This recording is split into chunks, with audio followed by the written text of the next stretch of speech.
అందరికీ నమస్కారం అండి.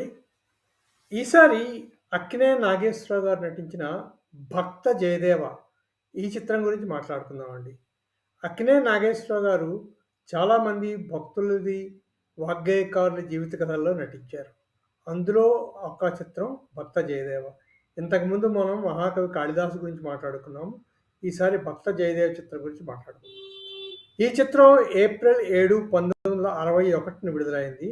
అంటే నేటికి 65 సంవత్సరాలు పూర్తి చేసుకుంటోందనమాట. ఈ సినిమాలో కథానాయికగా అంజలీదేవి గారు నటించారు.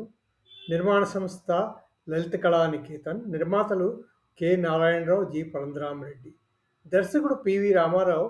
దర్శకత్వ పర్యవేక్షణ రామకృష్ణ గారు చేశారు. అంటే భరణి రామకృష్ణ గారు దర్శకత్వ పర్యవేక్షణ చేశారు.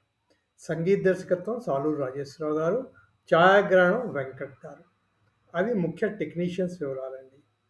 తర్వాత ఈ చిత్రంలోని ముఖ్యంగా పాత్ర చూసుకుంటే జయదేవుడి పాత్ర అక్కినేని నాగేశ్వరరావు గారు నటించారు. జయదేవుని భార్య పాత్ర పద్మావతిగా అంజలీదేవి గారు నటించారు. అలాగే జయదేవుడికి ఆశ్రయం ఇచ్చిన కృష్ణదాస అంటే జయదేవుడి గురువుగా చిత్తూరు నాగయ్య గారు నటించారు.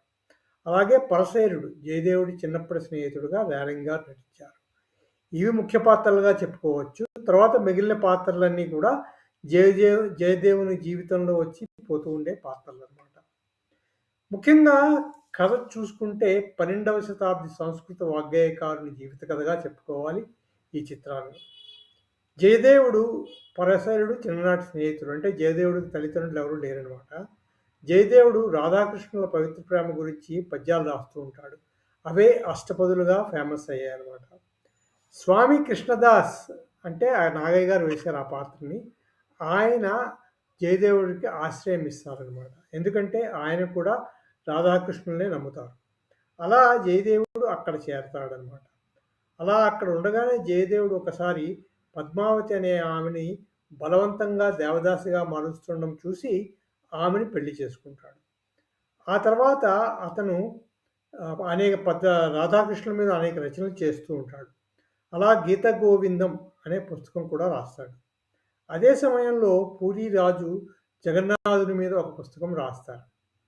అప్పుడు ఆ పూరీ రాజు నేను రాసిన పుస్తకమే గొప్పదంటే ఆ 2 పుస్తకాలు అంటే జయదేవుడు రాసిన గీత గోవిందము, పూరీ రాజు గారు రాసిన జగన్నాథుని పుస్తకం అక్కడ పెడితే జయదేవుడు రాసిన గీత గోవిందం పుస్తకానికే ప్రాధాన్యత లభిస్తుంది. అంటే దేవుడు దాన్నే స్వీకరించినట్టు చూపిస్తారనమాట. అలా గీత గోవిందం పుస్తకంతో జయదేవుడికి చాలా పెద్ద పేరు వస్తుంది. ఆ తర్వాత జయదేవుడు ఆఖరిలో పద్మావతి, జయదేవుడు అలా రాధాకృష్ణుల్లో కలిసిపోతారనమాట. అది స్థూలంగా చిత్రకథ అండి. ఈ చిత్రం బాగా తీశారు. తర్వాత పాటలు ముఖ్యంగా చెప్పుకోవాల్సింది చిత్రంలోని పాటలు. సాలూరు రాజేశ్వరరావు గారు సంగీతం అనుకున్నాం కదా. సంగీతంలో సాలూరు రాజేశ్వరరావు గారు చెప్పుకోవడానికి ఏముంది, ఆయన సంగీత దర్శకత్వం అంటే పాటలన్నీ ఆణిముత్యాలే. ఇందులో ముఖ్యంగా 2 సముద్రాల గారు రాసిన పాటలు, 2 ఏమో జయదేవ్ గారి పాటలు చెప్పుకోవాలి. సముద్రాల గారు రాసిన పాటల్లో నాదు ప్రేమ భాగ్యరాశి నీవే ప్రేయసి, నీ చెలిమే నా తనువే ధన్యమాయగా. తర్వాత నీ మధు మురళీ గాన లీల మనసులు చిగిరిరాడునా కృష్ణ. ఈ 2 సముద్రాల గారు రాశారు. తర్వాత అనితల తరళ కువలయ నయనైనా తప్పతిన్న సా కిసలయ సైనైనా జయదేవుడు గారి గీతం ఇది. ప్రళయ పయోధి జలే ధృతవానసి వేదం, ఇది కూడా జయదేవుడి గారి కృతి. దీన్ని కూడా సాలూరు రాజేశ్వరరావు గారు చాలా బాగా స్వరపరిచారు.